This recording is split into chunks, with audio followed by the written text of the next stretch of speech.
Hallo und herzlich willkommen auf meinem YouTube-Kanal. Ich hatte letzte Woche den Impuls, eine Kartenlegung über den Beruf zu machen. Vielleicht ist es bei mir persönlich auch ein Thema und darum ist das aufgeploppt, dass ich dazu gern eine Kartenlegung mit euch machen würde. Denkt immer daran, es ist eine kollektive Legung. Es kann Botschaften in dem Kartenstapel, den du auswählst, dabei haben. Es kann aber auch sein, dass es nicht mit dir in Resonanz geht. Dann lass die Kartenlegung los, schau dir einen weiteren Kartenstapel an oder schau dir einfach ein anderes Video an. Die Videos sind zeitlos, das heißt, immer dann, wenn du per Zufall in dieses Video reinklickst, hat es Gültigkeit für dich. Dann möchte ich gerne mit euch aus das Orakel der Krafttiere möchte ich 3 Karten ziehen für den jeweiligen Stapel. Dann lass mich mal die Karten mischen. Für die erste Kartenlegung, welches Tier möchte sich hier zeigen? Der Fuchs. Sei geistesgegenwärtig.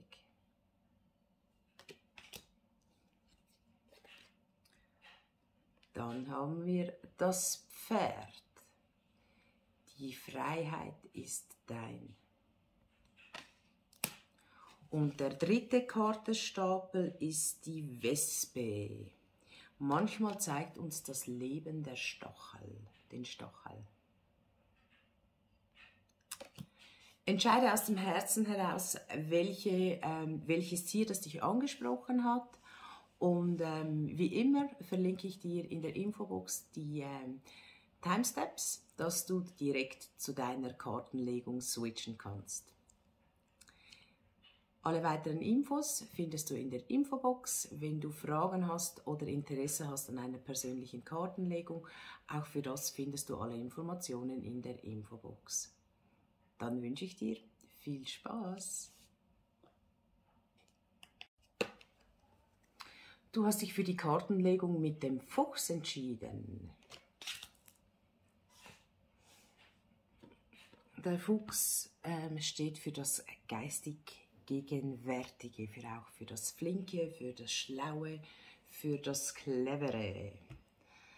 Dann wollen wir mal mit den klassischen Tarotkarten hier schauen, wie es in deinem Beruf aussieht. Lebst du deine Berufung oder da möchte ich noch eine dazu ziehen. Okay. Ich habe hier die 3 Karten, das sind 7 der Stäbe, das Ass der Kelche und die Herrscherin.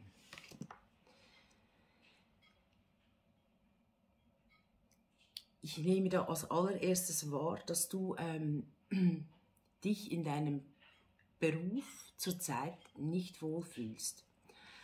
Es fühlt sich alles wie ein Kampf an.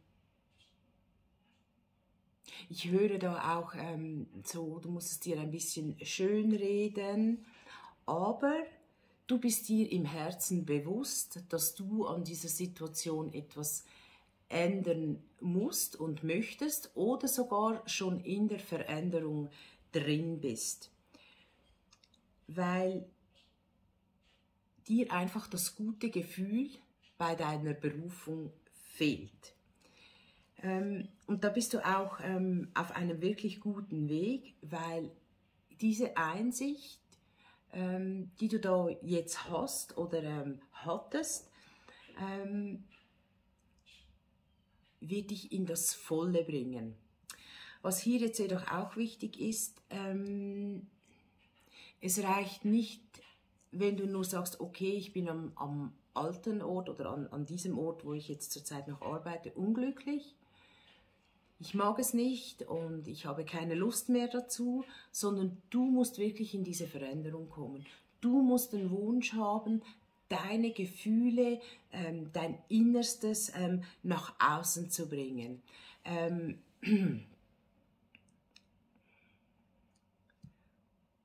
Um auch wieder wirklich auch in diese Schöpferkraft zu kommen, auch in der Arbeit, dass du wieder von Herzen gern deine Arbeit machst.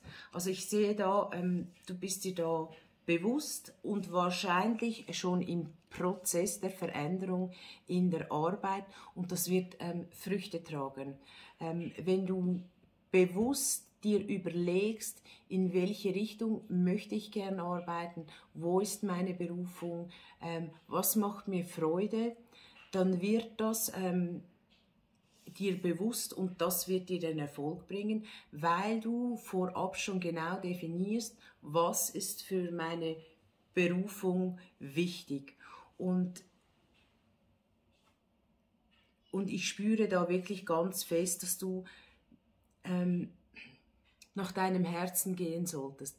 Geld macht glücklich und vieles einfacher, aber du bist wirklich aufgerufen, dass du auch etwas in der Arbeit tun kannst, das dein Herz und deine Seele glücklich macht.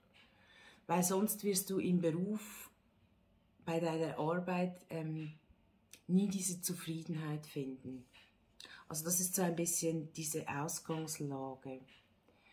Jetzt möchte ich da noch mal hereinhören, warum ist das so?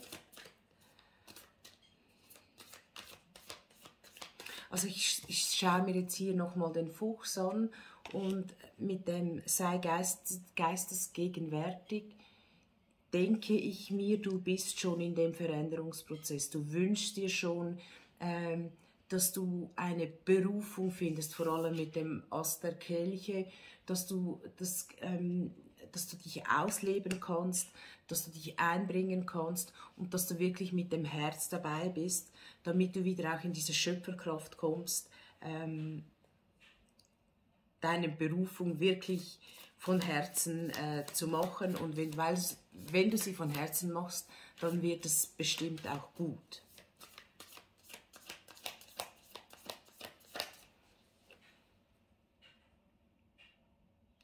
Und was ich da auch sehr stark wahrnehme, es ist wirklich wichtig, dass du dir Gedanken machst, wo und was macht dich glücklich und das auch kommunizierst.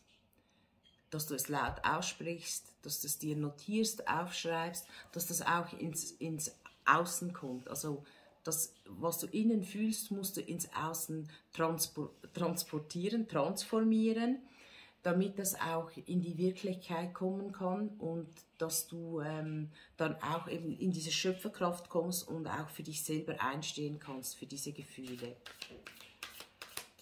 So kann auch etwas Neues heranwachsen.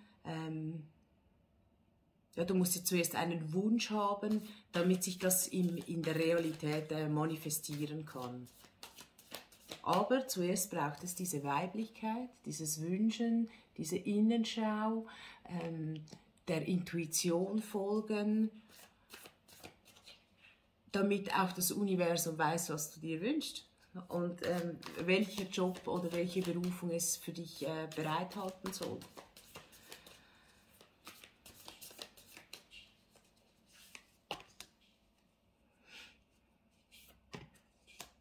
Oh. Also da haben wir 8 der Kelche. 8 der Kelche steht für die Veränderung. Also nochmal, du bist dir das bewusst, dass du nicht deinen Herzenswunsch lebst.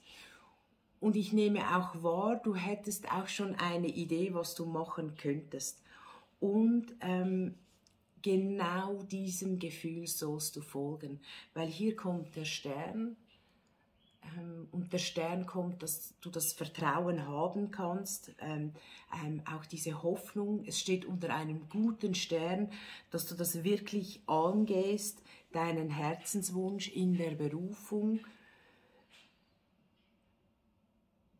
weil das bringt dir viel mehr als Geld. Ich nehme hier wahr, dass das vielleicht wirklich eine Entscheidung ist, die vielleicht auch eine finanzielle Einbuße für dich haben könnte. Aber das wird über allem stehen, weil Geld kann nicht das bringen, was dir dein Glück im Herzen bringen kann. Was kann dir helfen, um diese Veränderung oder dieses Wünschen, Manifestieren umzusetzen?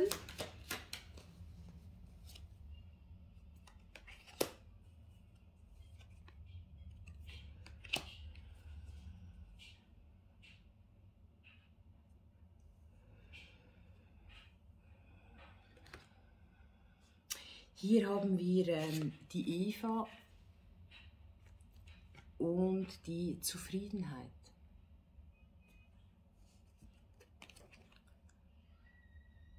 Also es geht da wirklich auch nochmal um diesen weiblichen Anteil in dir drin. Also nicht, die Arbeit ist nicht gut und ich suche mir einen neuen Beruf, sondern dass du wirklich auch diese weibliche Qualität nimmst, setz dich hin, hör auf dein Herz, hör auf deine Intuition und dort, wo du Zufriedenheit fühlst, das wird der richtige Weg sein. Was nehmen wir denn da noch? Die Karten. Also es geht wirklich auch um diesen weiblichen Anteil in dir, wirklich auch zu leben, um deine Berufung zu finden.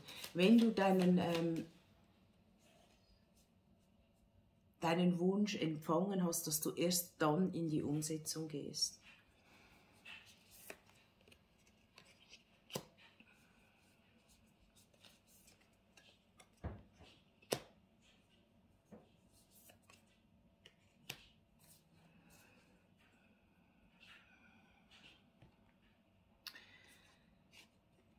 Da haben wir den König der Schwerter. Ja, und das ist wirklich das, was ich gesagt habe noch, ist, wenn du diesen weiblichen Anteil in dir gelebt hast oder das für diesen Beruf deine Vision gemacht hast, dann musst du auch eine Entscheidung fällen, für dich einstehen,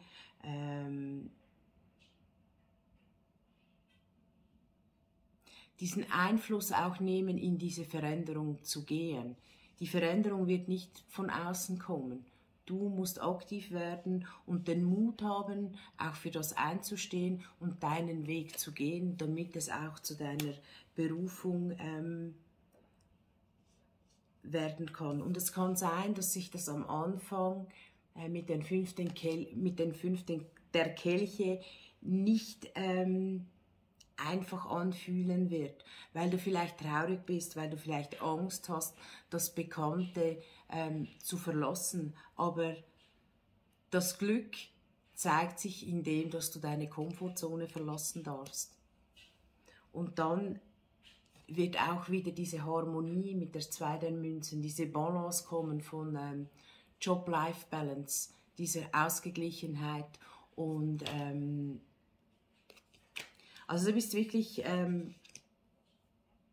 die Karten fordern dich auf, dass du deinen Weg gehen sollst nach deinem Herzen und vor allem zuerst das weibliche Prinzip für dich arbeiten lässt und dann in die Umsetzung gehst. Weil es steht wirklich unter einem guten Stern deine Berufung, die du leben möchtest.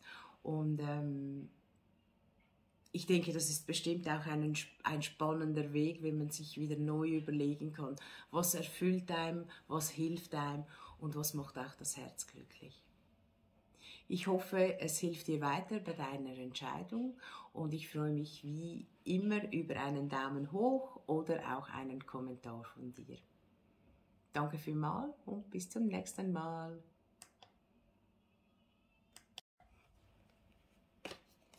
Du hast dich für die Kartenlegung mit dem Pferd entschieden. Die Freiheit ist dein. Dann möchte ich gleich 3 Karten dazu ziehen. Upsala.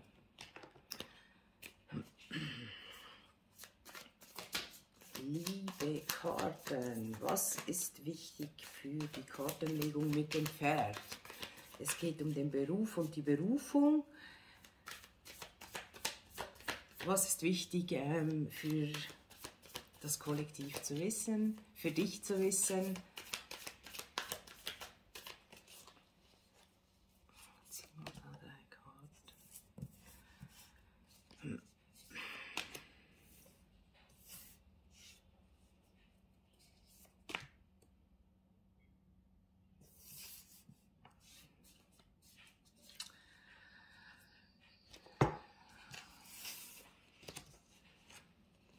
Wir haben hier das Gericht, 6 der Stäbe und die Gerechtigkeit.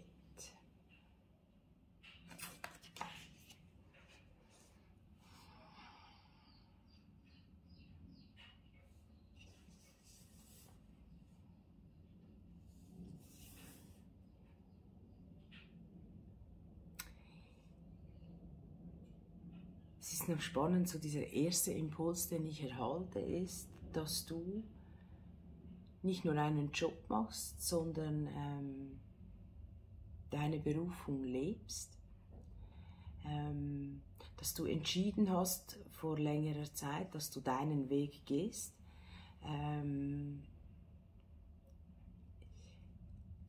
und du jetzt jedoch in einer Zeit bist, wo du am Abwägen bist, ob das noch der richtige Weg ist.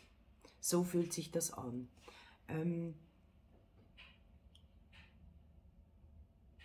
Bei dir nehme ich wahr, dass das mehr wie um eine Ergänzung geht. Dass du eigentlich deinen Beruf sehr gerne machst, mit Herzblut dran bist, dass du auch sehr erfolgreich bist in deinem Beruf, in deiner Arbeit.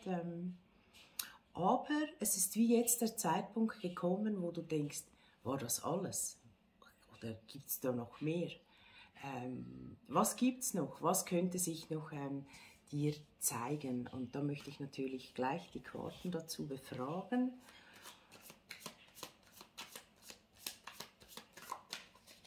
Wie geht's weiter?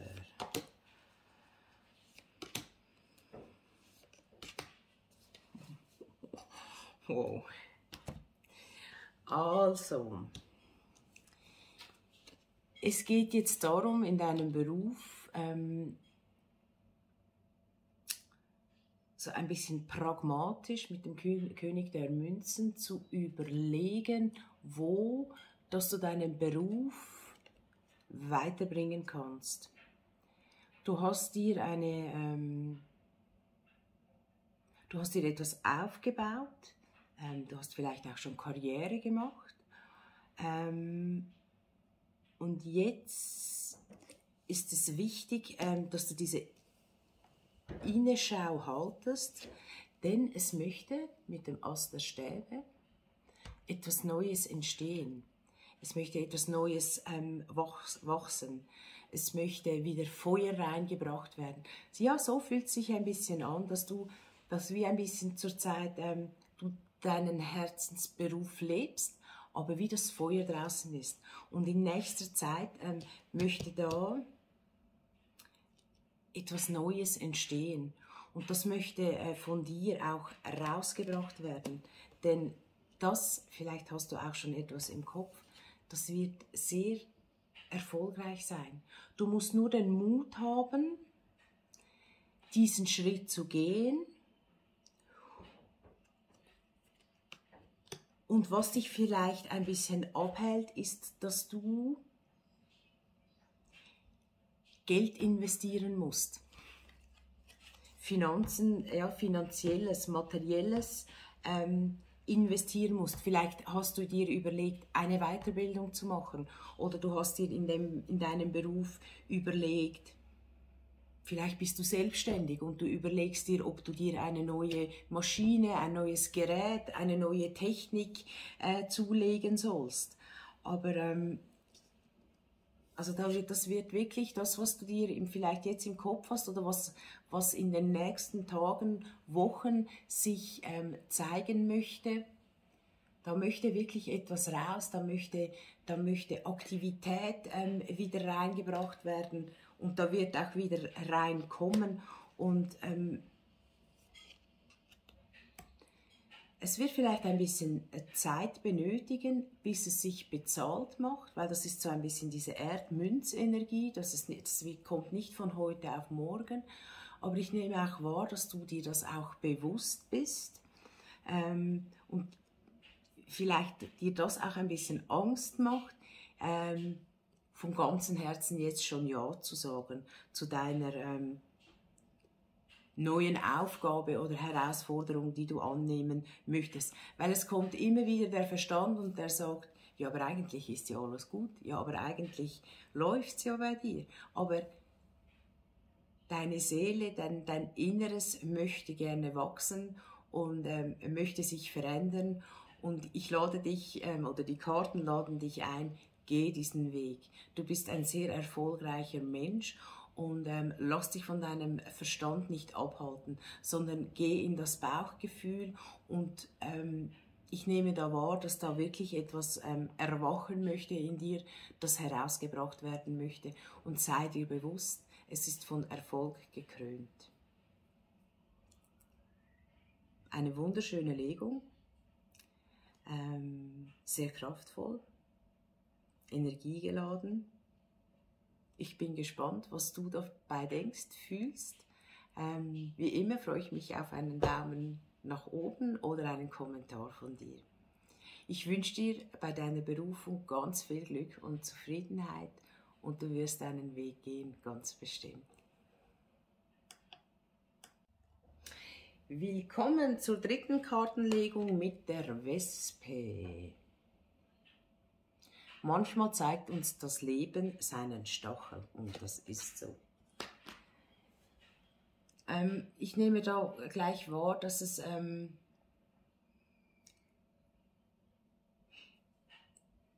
Herausforderungen kommen im Leben auf einem zu, damit man wachsen kann. Das habe ich ganz stark bei dieser Karte.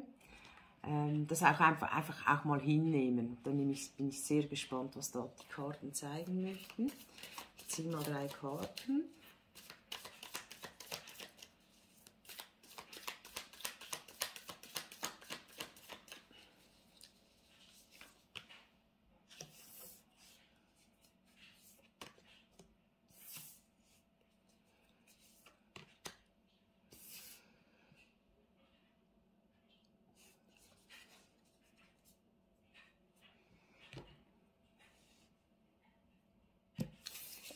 Wir haben hier der Eremit, der König der Kelche und die Kraft.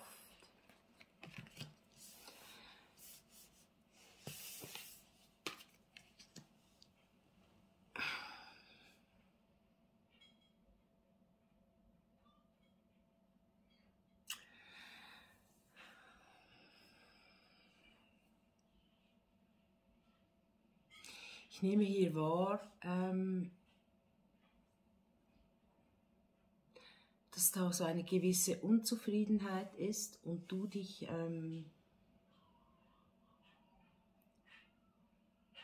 zurückgezogen hast und vielleicht schon fast in deinem Beruf ein bisschen resigniert hast, wenn das richtige Wort ist. Du hast dich zurückgezogen, du weißt, du bist dir sehr bewusst, dass du im Beruf nicht, stimmt nicht überein mit deiner inneren Welt. Und dein Wunsch ist es, dass du das leben kannst. Du wünschst dir, dass du deine Berufung leben kannst, aber du traust dich nicht. Und darum ist diese Resignation. Und du bist eigentlich ein sehr mutiger, kraftvoller Mensch, der sich normalerweise seinen Ängsten stellt, aber da bist du irgendwie, nehme ich das so wie ein bisschen eine Blockade wahr, die dich davon abhält, deine Kraft zu leben. Diese Resignation wirkt sich auf dein privates Leben aus, diese Work-Life-Balance ist nicht gegeben, weil wie wir alle, meistens verbringen wir unsere 40, 42 Stunden auf der Arbeit, das ist ein großer Teil von unserem Leben und es kostet dich ganz viel Kraft, dich so zurückzuhalten und nicht deine Berufung zu leben, nehme ich da wahr. Und warum möchtest du das nicht? Das wäre jetzt meine nächste Frage an die Karte. Also wieso möchtest du es schon? Was hält dich ab und blockiert dich, um in dieses Gefühl zu kommen, deine Berufung zu leben?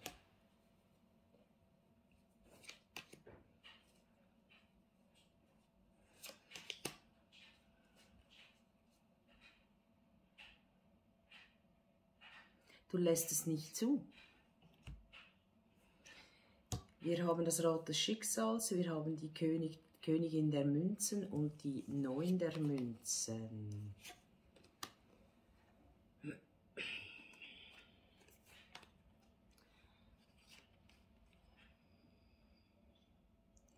Es wird eine Veränderung auf dich zukommen.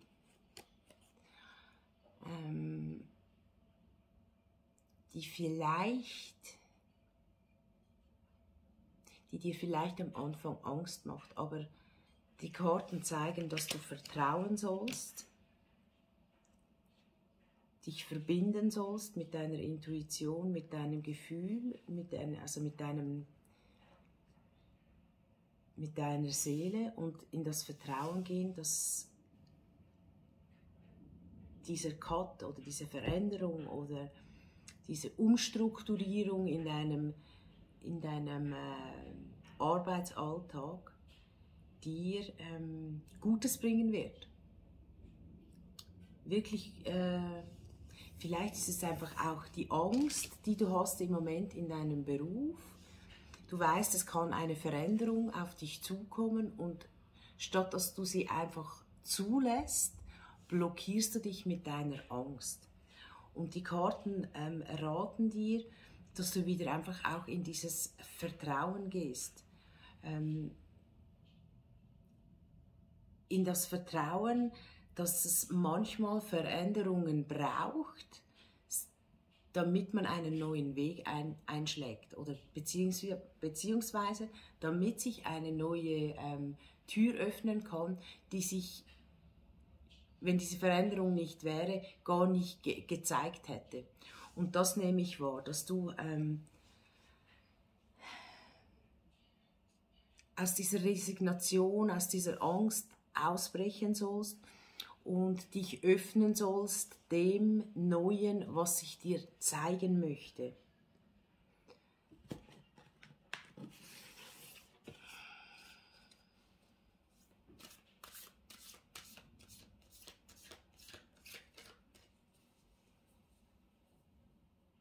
Und irgendwie nehme ich auch wahr, dass da auch in deinem Beruf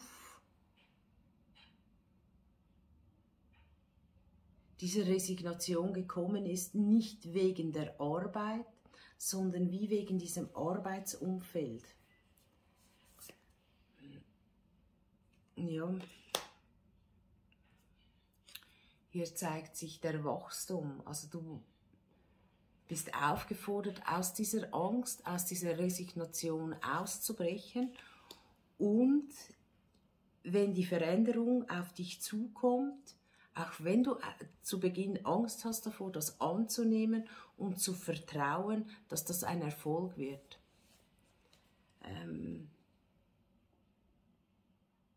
Weil auch du gerne dich verändern möchtest und ja, es fühlt sich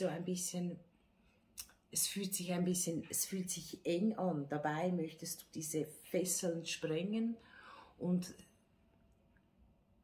manchmal greift einfach auch das Schicksal ein, dass da eine Veränderung kommt, weil deine Seele möchte gern wachsen, sie möchte sich verändern und sie möchte aus dieser Angst, Resignation, möchte sie rauskommen. Sie möchte wieder die wahre Sonne sein. Hier haben wir auch diese Schmetterlinge, wo für diese Transformation stehen, für diese Veränderung, aber auch Transformation steht ja auch für eine schmerzhafte Veränderung, weil die Raupe, wenn sie sich verpuppt, denkt, dass sie stirbt. Nicht, wenn sie dabei, muss man sich einfach auch das Gewohnte trauen loszulassen, damit auch diese Veränderung kommt und damit diese Raupe nachher in diesen wunderschönen Schmetterling gehen kann, muss sie einfach in das Vertrauen gehen, dass es danach weitergeht. Ich möchte da noch gern etwas zur Unterstützung ziehen.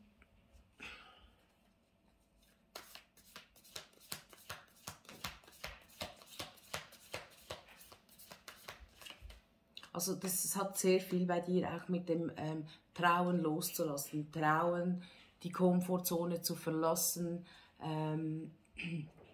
dass es dir nicht gut tut, hinter dir zu lassen. Wunderschön, hier kommt noch Garten der Venus, Ruhe und Erneuerung. Und dieses Zurückziehen ist schon gut für deine Veränderung, aber du musst es auch zulassen, du musst es auch wollen, du musst die Tür auch aufmachen, die sich dir zeigt. Sich trauen, durch diesen wunderschönen Bogen zu gehen, in das Licht hinein. Auch hier haben wir wieder die Schmetterlinge, die diese Transformation vorantreiben möchten. Bei dir geht es wirklich um das Loslassen und sich dem Neuen zuwidmen. Hab keine Angst vor dem, was kommen könnte. Weil ich denke mir, heutzutage ist kein Beruf mehr sicher. Was heute sicher war, ist morgen nicht mehr sicher. Und wenn du ständig in dieser Angst lebst und in dieser Resignation,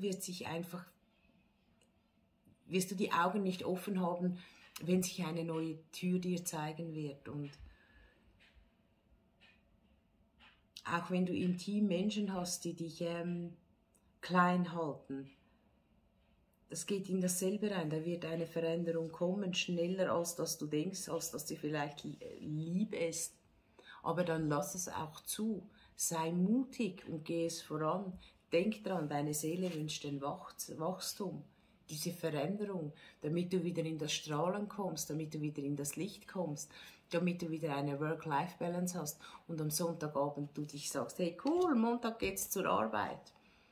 Ich kann etwas verändern, es macht mir Spaß, weil das sollte ja die Arbeit sein. Es sollte einem auch Spaß machen, Freude machen. Man sollte das, was man tut, gerne machen. Denn wenn man es mit dem Herzen macht, dann macht man es ja wirklich auch immer gut.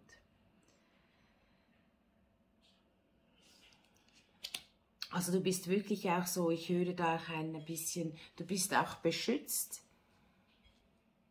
diesen Weg zu gehen. Du musst es nicht alleine tun. Geh vielleicht auf deine Freunde zu oder vielleicht auch mal auf deinen Chef.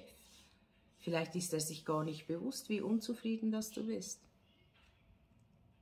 Weil da geht es auch um dein eigenes Licht, die Wahrheit deines inneren Lichtes, dass du das auch wirklich lebst und auch anfängst zu verwirklichen. Die Arbeit sollte Spaß machen und dich herausfordern und nicht, dass du Angst davor hast oder so, sondern du sollst wirklich deine Berufung leben. Überleg dir, in welche Richtung es geht, und wenn du weißt, es kommt eine Veränderung auf dich zu, umso besser. Die wird sich wunderbar für dich zeigen. Da möchte wieder Licht und Liebe und Zufriedenheit in dein Leben kommen. Aber du musst es zulassen. Sei mutig und lass es zu. Ich wünsche dir auf deinem beruflichen Weg alles Gute und hab Mut.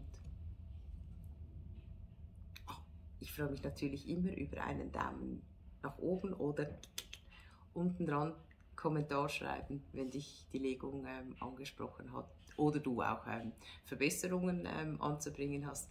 Ich freue mich über jegliches Feedback. Also, alles Gute.